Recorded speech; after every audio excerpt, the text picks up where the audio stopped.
Hello বন্ধুরা, চলে এলাম আর একটা মিনি ব্লগ নিয়ে। আর এই যে ভিডিওর শুরুতেই তোমরা দেখতে পাচ্ছ রাস্তায় এক হাঁটু করে জল, এটা কিন্তু আগের শনিবারের ভিডিও। আগের শনিবার দিনকে হঠাৎ বেরিয়েছিলাম একটু ঘুরতে।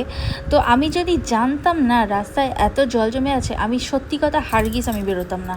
তো কি হয়েছিল, এখন যেহেতু শ্রাবণ মাসের শনিবার চলছে, তো শনিবারে হচ্ছে আমার বড় বাবার বার করছে যেহেতু, তো অফিস থেকে বাড়ি ফিরে ও পুজো দিতে গিয়েছিলো, পুজো টুজো দিয়ে ফ্রেশ ট্রেশ হয়ে শুয়ে আছে। আমি বললাম কোথাও বেরোনো নেই তো?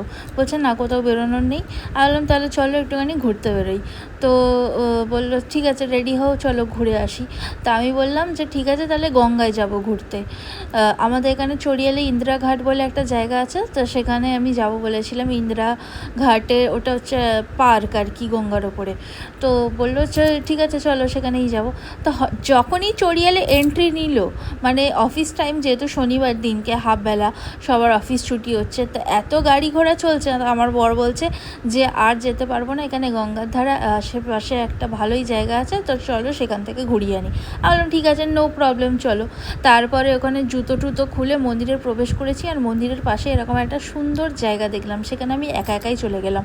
ভয়ও লাগছিল, কারণ আশেপাশে একটু জঙ্গল টাইপের ছিল, যদি সাপখোপ থাকে সন্ধেবেলা বলা তো যায় না। বাট এই গঙ্গা সমুদ্র দেখলে আমি তো আর থাকতে পারি না, আমি একাই দৌড়ে যাই। মানে গিয়ে একটু গঙ্গার ফুটেজটা নিলাম। তারপরে ওখানে আরতি শুরু হয়ে গেছিলো। তো আমার বর বললো যে এদিকে আসো, এসে একটুখানি আরতির ভিডিও করো। তো আমি আরতির ভিডিও করছি, বাট আমি এতটাই লম্বা ভিডিও করে ফেলেছিলাম, আমি অল্প করেই তোমাদের সাথে শেয়ার করলাম, কেননা পুরো ভিডিওটা আমি যদি দিতাম তাহলে অনেকটা লম্বা হয়ে যেত। তাই জন্য আমি অল্প করেই আরতির ভিডিওটা তোমাদের সাথে শেয়ার করলাম। আর আরতি দেখতে আমি আর আমার বর প্রচণ্ডই ভালোবাসি। আর দেখো ঠাকুরমশাই কি সুন্দর করে মায়ের আরতি করছে, আর মায়ের মুখটা তো কি সুন্দর লাগছে।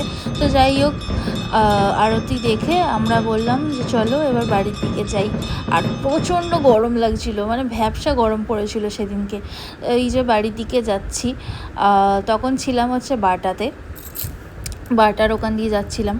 তো এবার আমার প্রচণ্ড খিদে পাচ্ছিল। আমি বরকে বললাম যে আমার খিদে পেয়েছে। বলছে ঠিক আছে চলো, একটা দোকান থেকে দাঁড়াচ্ছি, তখন খাবে।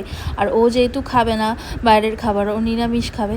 তো আমার খুব মোমো ক্রেভিংস হচ্ছিলো, তো দোকান ঢুকে একটু গন্ধরাজ মোমো খেয়ে নিলাম। আর বাড়ি গিয়ে যেহেতু নিরামিষ খেতে হবে, ওকেও খেতে হবে, আমাকেও খেতে হবে, কারণ দুজনের জন্য তো আর আলাদা আলাদা রান্না করতে পারি না। তো একটু পনির কিনে নিয়ে চলে এসেছিলাম। বরকে বললাম একটু পনির নিয়ে নাও। তো পনিরের তরকারিটা আমি বানাচ্ছি এখানে। আর ওকে বললাম যে তুমি তাহলে পরোটা বানাও। বললে ঠিক আছে। আমার না হাতের রিস্ট জয়েন্টে লেগেছিলো, আমি না একদম ময়দা টয়দা মাখাতে পারবো না, ওই জন্য ওকে বললাম পরোটা বানাও। ও এবার আমাকে বলছে যে পরোটা আমি করতে পারি, বাট বেলে অবধি দেবো, শেখবে তুমি। আমি বলি না করলে তুমি পুরোটা করবে, সব পারবে, কেন পারবে না? পরোটা মাখবেও তুমি, বেলবেও তুমি, আর শেখবেও তুমি। তো সেদিনকেও সত্যি কথা 3 কোনা পরোটা বানিয়েছিল। আমার দিদুন 3 কোনা পরোটা বানায় খুব ভালো, আর ওর খেয়ে খুব ভালো লেগেছিলো। তা ও সেদিনকে 3 কোনা পরোটা প্রথমবার বানিয়েছিল, আর খুব ভালো বানিয়েছিল। আমিও মোটামুটি বানাতে পারি। তো এখানে আমি তরকারিটা করছি, আর ও পাশে ময়দা মাখাচ্ছিল পরোটা করবে বলে। আর এই যে আমাদের এখানে রান্না কমপ্লিট হয়ে গেছে।